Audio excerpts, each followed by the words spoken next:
رب اشرح لي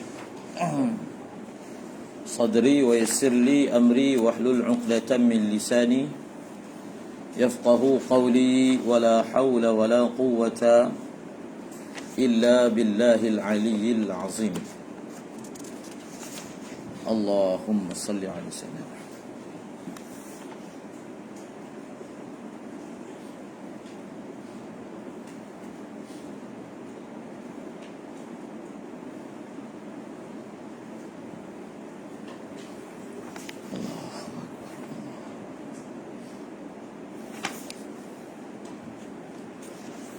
Sebelum ni kita ada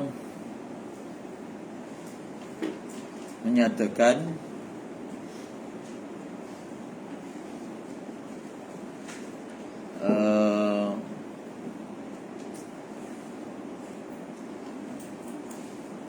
berkaitan dengan menyerupakan perbuatan mengambil ataupun bertaklid dengan seseorang imam itu dalam perkara syariat, menyamakan perbuatan itu dengan perbuatan orang-orang Yahudi ataupun orang-orang Nasrani yang Allah Ta'ala sifatkan dalam Al-Quran, ittakhadhu ahbarahum wa ruhbanahum arbaban min dunillah. Maka perbuatan menyamakan tindakan majoriti umat Islam yang bermazhab, yang bertaklid dengan a'immah mujtahidin dengan perbuatan orang-orang Yahudi dan Nasrani adalah sesuatu tohmahan yang sangat melampau. Ia adalah merupakan berpunca daripada bibit takfir yang memang sedia ada dalam diri pengucapnya.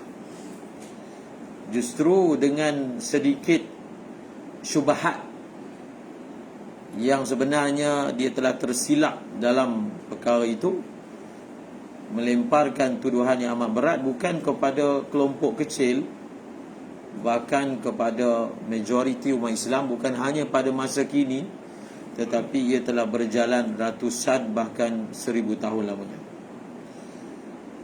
Jadi ittakhadhu ahbarahum wa ruhbanahum arbaban min dunillah, ini apa sebenarnya yang orang Yahudi i'tiqad kepada pendeta ataupun ulama mereka? Adakah i'tiqad dan pandangan yang sama itu juga yang berlaku antara muqallid dan juga imam mujtahidnya? Jadi sebenarnya tidak. Kalau kita perhatikan dengan penuh insaf, bahkan tak perlu terlalu mendalam pun, kita akan nampak bahawasanya orang-orang Yahudi ini Allah gelar menjadikan pendeta mereka itu sebagai arbab, Rab, selain daripada Allah Ta'ala. Adalah mereka beriktikad bahawasanya pendeta mereka ni ada hak untuk insya'ul ahkami syar'iyyati ibtida'an. Yang ini, insya'u al-ahkami al-syar'iyyati ibtida'an. Pendeta-pendeta ini ada kuasa penuh, seperti mana Allah Ta'ala boleh mengarahkan dan melarang sesuatu tanpa perlu kepada rujukan, maka pendeta Yahudi pun boleh buat. Maknanya kalau dia nak haramkan satu benda, dia ada hak secara independen, istiqlal. Tak perlu rujuk Taurat, tak perlu rujuk Nabi dia, tak perlu. Dia sendiri ada kuasa buat benda tu. Walaupun dengan fatwa dia itu membatalkan dalam Taurat. Maka itu perkara yang memang sangat melampau. Adapun para muqallid, jelas kita bertaklid dengan a'immah mujtahidin bukan atas dasar mereka ini adalah munsyi'un lil ahkam. Bahkan kerana kita beriktikad mereka itu mempunyai kepakaran dan kewibawaan untuk memahami Al-Quran dan Sunnah, iaitu sumber asal. Bukan mereka secara istiqlal memerintah dan melarang, kan? Tetapi dengan dalil-dalil yang muktabar segi syarak, sama ada Quran, hadis, ijma', sunnah, qiyas, apa sahajalah yang ia merupakan al-adillatu syar'iyyah al-mu'tabarah, maka atas dasar itu maka menyamakan perbuatan tamadhub ini sebagai ittikhadul arbab, ini adalah contoh bagaimana budaya takfir ini telah ada dalam diri sekelompok daripada umat masa kini. Jadi semalam ni kita nak sambung Allahumma salli ala Sayyidina Muhammad, kritikan terhadap ini sebagai contoh lah. Ini sebagai contoh. Semalam saya dah nyatakan, kalau kita ingin memahami pegangan mukhalif, maka sewajarnya ia terus diambil daripada sumber prima, sumber asal, maknanya daripada kitab mereka sendiri, bukan berdasarkan hikayat. Kalau hikayat itu adalah telah memetik secara harfi apakah ibarat daripada orang tersebut, maka itu pun muktabar. So dalam kitab ini bukanlah kitab bagi aliran tersebut, tetapi dipetik kata-katanya dalam membahaskan masalah tauhid 3. Jadi semalam ini Allahumma salli ala Sayyidina Muhammad, Allahu Akbar. Semalam telah dibawa kata-kata dan ucapan daripada Syekh bin Baz, Abdullah bin Baz, berkaitan dengan apakah yang dimaksudkan dengan tauhid rububiyah. Lalu beliau telah tafsirkan tauhid rububiyah adalah merupakan beriman bahawasanya Allah adalah pencipta, tak ada masalah, memang jelas. Allah adalah yang memberi rezeki, Allah yang mentadbir segala urusan ciptaannya, jelas, yang mengendalikan segala ehwal makhluknya, sama ada di dunia, di akhirat, dan ia dalam perkara tersebut tidak ada yang sekutu dengannya. Maka setakat tafsiran ini, maka ia tak ada masalah, jelas. Tetapi beliau telah menyusuli dengan kata-kata berikut. Beliau telah memetik ayat Al-Quran, Allahu khaliqu kulli syai', dan ayat yang lain, Inna rabbakumullahu alladhi khalaqas samawati wal arda fi sittati ayyamin thumma istawa 'alal 'arsy yudabbirul amr. Setelah memetik dua ayat ni cerita apa? Ayat pertama ni cerita Allah adalah pencipta semua benda, kulli syai'. Allah adalah pencipta semua perkara. Bila disebut syai', maka di dalam syai' itu ada makan, tempat. Di dalam syai' itu ada masa. Allah pencipta ruang, Allah pencipta ruang masa, Allah Ta'ala pencipta ruang tempat, dan segala selain Allah adalah ciptaan Allah. Kemudian ayat yang kedua, Allah adalah pentadbir langit, bumi, ciptanya dalam masa 6 masa. Kemudian mentadbir segala urusan. Jadi apa kata Syekh? Ini perkara yang menjadi kontra. Kita dah kena faham daripada awal bahasan tauhid 3 ni. Kata Syekh Abdullah bin Baz, wa hadha an-naw'u, ini perkataan, wa hadha an-naw'u qad aqarra bihi al-musyrikuna 'ubadul awthani wa in jahada aktharuhum bil ba'thi wan nusyur. Jenis ini ataupun i'tiqad ini diperakui oleh orang musyrikin yang sembah berhala. Maksudnya beliau mengatakan, dan inilah yang diiktikad oleh mereka yang memegang yang istilahkan sebagai tauhid tiga. Mereka kata orang penyembah berhala ni zaman Nabi ni, mereka beriktikad, mengakui bahawasanya semua benda ni Allah yang cipta. Yang pertama, maknanya memusatkan sifat mencipta itu hanya pada Allah. Dia kata itulah tauhid. Yang kedua, mereka beriktikad dan mengakui bahawasanya yang tadbir alam ini, segala urusan adalah Allah Ta'ala. Walaupun majoriti mereka tak percaya dengan kebangkitan selepas mati. Itu dakwaan, itu dipanggil dakwaan. Dakwaan inilah yang membawa kepada pembahagian tauhid kepada tiga, iaitu dibahagikan orang musyrikin. Ada tauhid rububiyah, maksudnya tauhid percaya Allah yang cipta, Allah sahaja yang cipta langit, Allah sahaja cipta bumi dan seumpamanya. Tetapi dalam bab uluhiyah, ketuhanan itu sembah selain daripada Allah. Ada perkataan yang sebahagiannya dalam kitab tertentu, bahkan begitu sekali tu dia punya jiwa takfir. Bahkan orang-orang Islam zaman ini lebih teruk daripada orang musyrikin zaman dulu. Lebih teruk lagi. Orang yang Islam yang ada zaman dia ni lebih teruk dalam perkara ini. Masya Allah, lebih teruk.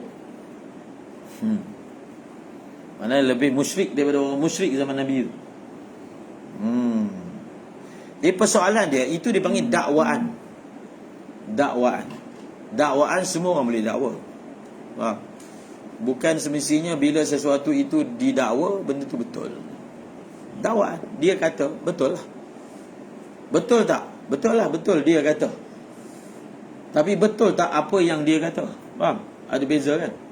Betul dia kata, betul apa yang dia kata. Ada beza tak dua perkataan ni? Beza kan? Yang pertama merujuk kepada perbuatan dia berkata itu betul. Yang kedua merujuk kepada konten ataupun isi. Adakah kalam yang dia cakap itu mutabiq lil waqi'? Kalau mutabiq dipanggil sadiq. Kalau tidak mutabiq dipanggil kadhib. Seperti mana kamu dah belajar dalam balaghah, mantiq. Jadi kita tanya soalan, hal fi'lan, adakah memang realitinya, secara amalinya orang musyrikin beriktikad makna ini?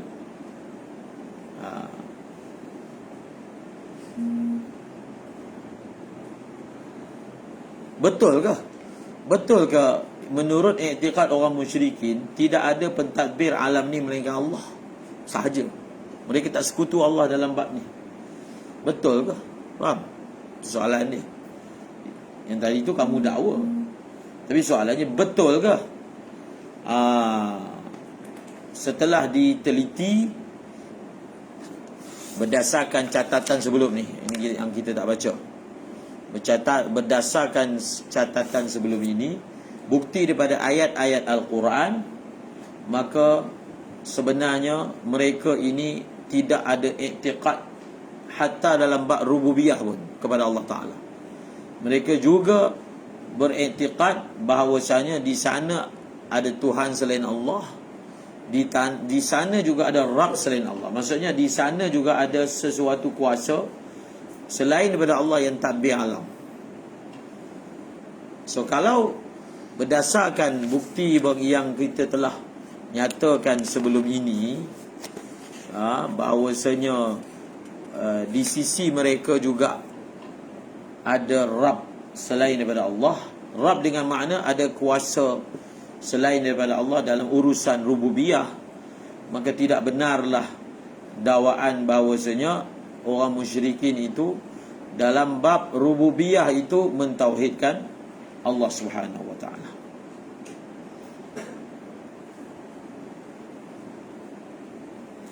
Dan dia punya punca dia, Dia punya punca dia adalah apa? Ini payah sikit lah. Siapa ada buku ni? Tulis je. Sebab perbahasan ni yang kita dah terangkan 2 hari itu sudah memadai segi ijmali lah. Segi ijmali sudah memadai untuk memahami apa yang dimaksudkan dengan tauhid 3. So yang kita bahaskan pada hari ini agak lebih mendetail. Jadi dia punya puncanya adalah apa? Dalam mentafsirkan apakah yang dimaksudkan dengan Rabb, apakah yang dimaksudkan dengan rububiyah. Jadi kata Syekh, tafsiran kepada rububiyah itu lebih umum daripada apa yang didakwa oleh Syekh Abdullah bin Baz. Lebih umum daripada itu. Lebih umum daripada itu. Jadi bukan maksud rububiyah itu, maksudnya bila kita iktiqad rububiyah, bukan hanya semata-mata beriktiqad bahawasanya zat ini yang mencipta sesuatu daripada tiada kepada ada. Bukan itu sahaja yang dimaksudkan dengan rububiyah, iaitu apa? Iaitu mencipta sesuatu daripada adam, daripada tiada kepada ada. Siapa yang iktiqad macam tu, maknanya dalam diri dia ada tauhid rububiyah. Dan mereka selalu berhujah dengan ayat Quran yang selalu saya baca, wala in sa'altahum man khalaqas samawati wal ardi yaquluna Allah. Tengok, ini rububiyah. Kalau ditanya siapa cipta langit dan bumi, Allah. Ni orang musyrikin cakap Allah. So menunjukkan dalam diri mereka ni ada tauhid rububiyah. Mereka tak kata berhala yang cipta, tak kata. Kalau tanya orang musyrikin, mereka tak kata berhala yang cipta. So menunjukkan dalam diri mereka ada tauhid rububiyah. Tapi sebenarnya rububiyah ni makna yang lebih umum daripada sekadar menisbahkan ataupun mentauhidkan Allah dalam perkara ciptaan. Lebih umum daripada itu. Rububiyah ni apa dia? Perkataan rububiyah ni, tulis, rububiyah ni adalah tutlaqu ala nisbatika ila ghairillahi ma'nan minal ma'anil khassa birrabbi wal ilah. Itu maksud rububiyah. Orang musyrikin ada ke? Ada tak buat benda ni? Sekutukan Allah dalam perkara ini? Ada. Rububiyah ni apa? Perkataan rububiyah ini adalah tutlaqu ala nisbatika ila ghairillahi ma'nan minal ma'anil khassati birrabbi wal ilah. Anna ar-rububiyyata tutlaqu ala nisbatika ila ghairillahi ma'nan minal ma'anil khassa birrabbi wal ilah. Rububiyah ini adalah diitlakkan kepada kamu, nisbahkan kepada Allah, kamu nisbahkan kepada selain Allah. Nisbatuka ila ghairillah ma'nan minal ma'ani. Apabila satu orang itu dikatakan menyekutukan Allah dalam rububiyah, maksudnya apa? Kamu nisbahkan kepada selain Allah makna-makna yang dia hanya khas kepada Allah. Maksud sifatnya sifat Allah secara khas. Makhluk tak boleh ada sifat macam tu. Kalau kamu beriktikad bahawasanya makhluk juga ada kuasa seperti itu, maka pada ketika itu kamu telah apa? Menyekutukan Allah pada rububiyah. Faham? Bukan masalah kalau siapa yang iktikad Allah Ta'ala itu sahaja yang cipta langit dan bumi, tapi dalam bab-bab lain dia sekutukan Allah, cukup untuk kita kata dia ni telah ada tauhid rububiyah. Tak betul.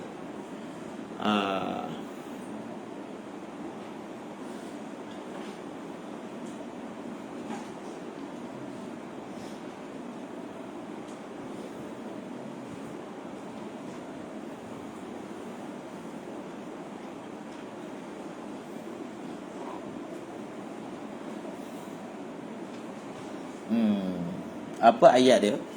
Kita tengok ayat dia. Allahu Akbar. Mana tadi?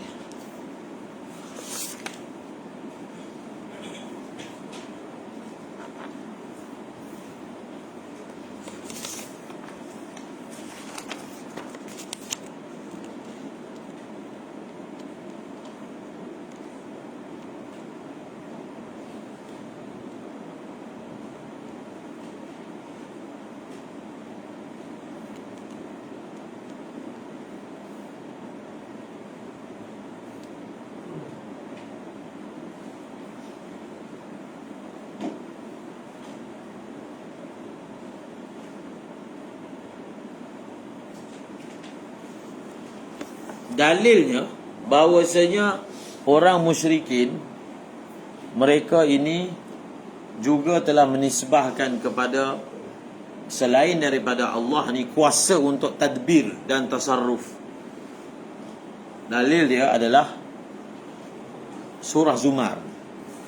Surah Zumar ayat yang ketiga. Ala lillahi ad-dinul khalis walladzina ittakhadhu min dunihi awliya ma na'buduhum illa liyuqarribuna ila Allahi zulfa inna Allaha yahkumu bainahum fima hum fihi yakhtalifun inna Allaha la yahdi man huwa kadhibun kafar. Ayat 3 surah Zumar. Ala lillahi ad-dinul khalis walladzina ittakhadhu min dunihi awliya ma na'buduhum illa liyuqarribuna ila Allahi zulfa inna Allaha yahkumu bainahum fima hum fihi yakhtalifun inna Allah la yahdi man huwa kadhibun kafar. So dalam ayat ni, orang musyrikin dia buat dua perkara. Ayat ni kita dah pernah sebut sebelum ni. Ayat ini disalahgunakan. Itu antara, sebab tu dia ada kitab khas yang memberi tahzir daripada bermudah-mudah mengkafirkan orang Islam. Antaranya ditulis oleh Sayyid Muhammad bin Alawi al-Maliki. Apa tajuk buku tu? At-Tahzir minal mujazafati bit-takfir. At-Tahziru minal mujazafati bit-takfir. Memberi amaran daripada bermudah-mudah sembrono dalam mengkafirkan orang. Dan bagaimana dia punya modus operandi orang yang kafirkan orang ni, dia suka ambil ayat-ayat yang Allah tujukan kepada orang kafir, dia baca dan dia applykan kepada orang Islam.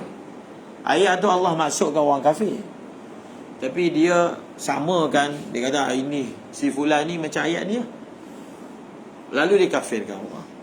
Orang-orang yang wara' ni, dia jadikan ayat yang Allah tujukan kepada orang kafir kepada diri dia. Faham? Untuk dia sangka buruk pada iman dia, supaya dia lebih berada dalam awas.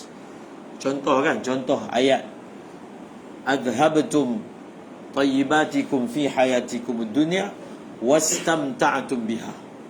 Ayat ni, ayat memang ditujukan kepada orang kafir. Apa ayat sebelum tu? Apa ayat sebelum tu? Baca surah apa tu? Zuk 20 apa? Baca.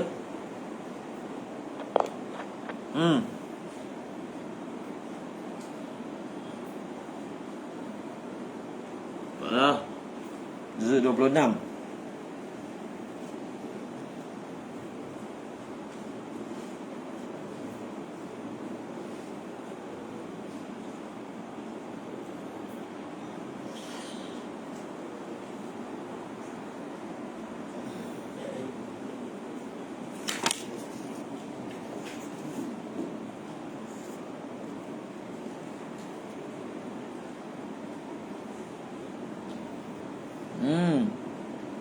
Bisa?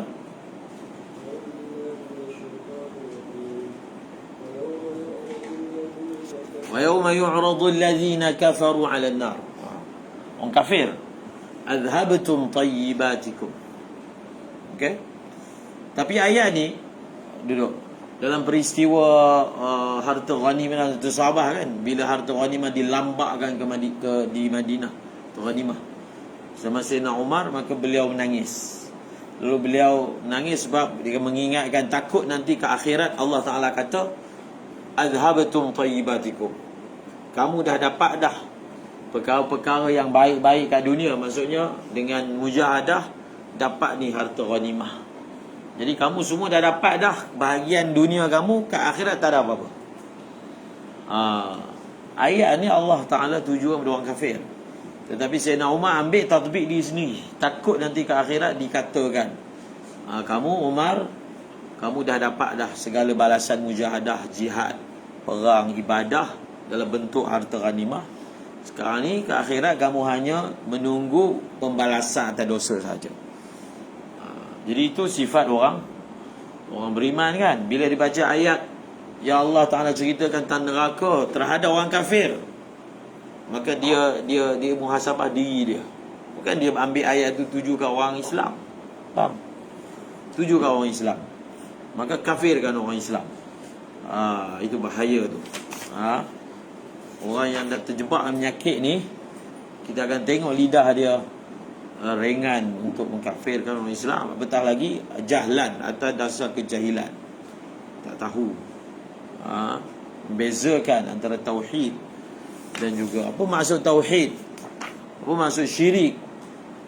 Jangan perkara-perkara yang sebelum ni pun saya sebut, antara punca dia adalah mencampur aduk perkara-perkara yang berkaitan dengan fiqh dengan perkara yang berkaitan dengan akidah. Masalah itu masalah fiqh, bukan masalah akidah. Faham? Kalau masalah itu masalah fiqh, jawapan dia adalah haram, harus, wajib, halal. Itu fiqh.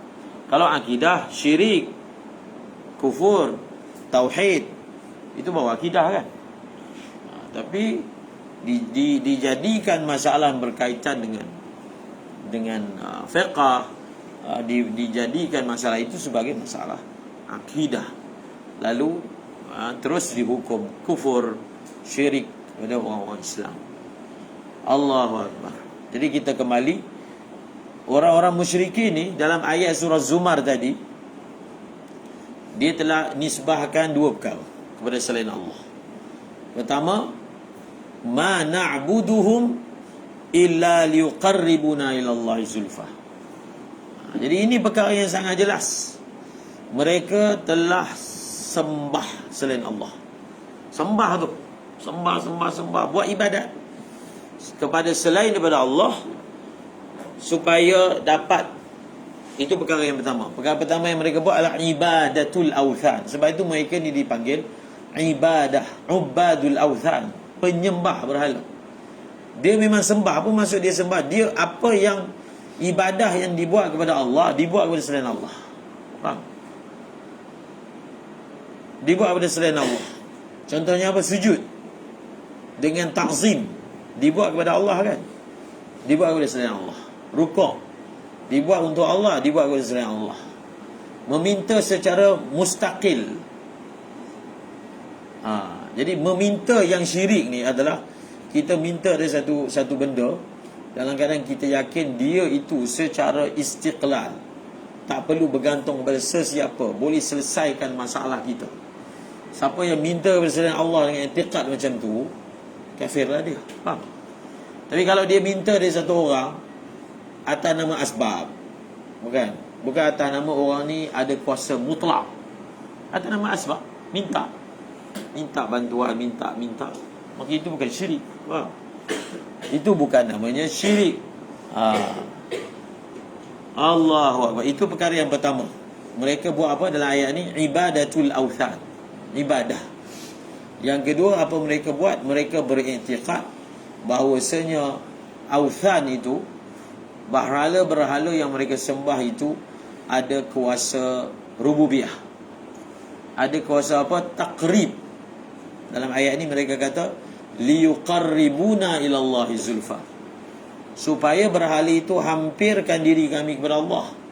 Maksudnya apa? Mereka beriktikad berhala ni ada kuasa takrib. Takrib ni adalah salah satu dari bentuk tadbir ataupun tasarruf. Maksudnya berhala ni boleh hampirkan diri mereka kepada Allah secara istiqlal. Maka ayat ini menunjukkan bahawasanya mereka juga beriktikad ada selain daripada Allah mempunyai tasarruf secara mutlak. Okey. Jadi antara lagi mereka ni guna perkataan apa? Mereka kata innal musyrikina kanu muhaqqiqina li tauhidur rububiyah. Sesungguhnya orang musyrik, mereka telah merealisasikan tauhid rububiyah dalam diri mereka. Mereka memang ada secara pasti. Apa ayat dia? Innal musyrikina kanu muhaqqiqina li tauhidir rububiyah. Ada. Yang saya masukkan, mereka kata orang Islam zaman ni lagi teruk daripada orang musyrikin. Dia kata orang musyrikin ni tauhid uluhiyah aja tak ada, rububiyah ada. Orang yang zaman ni tauhid rububiyah pun tak ada. Rububiyah pun tak ada, uluhiyah pun tak ada. Itu yang dimaksudkan. Mereka ini akfarul musyrikin, akfar minal musyrikin di zaman Nabi SAW. Sebab apa? Orang musyrikin pada zaman Nabi rububiyah ada, uluhiyah tak ada. Tapi orang sekarang ni dua-dua tak ada. Rububiyah pun tak ada, uluhiyah pun tak ada. Maka mereka ni lebih kufur daripada orang musyrikin. Yang ada pada zaman Nabi sallallahu alaihi wasallam. Nampak tak dia punya khatir, natijah negatif yang ditahzirkan oleh ulama. Sambung lagi. Allah Subhanahu wa ta'ala.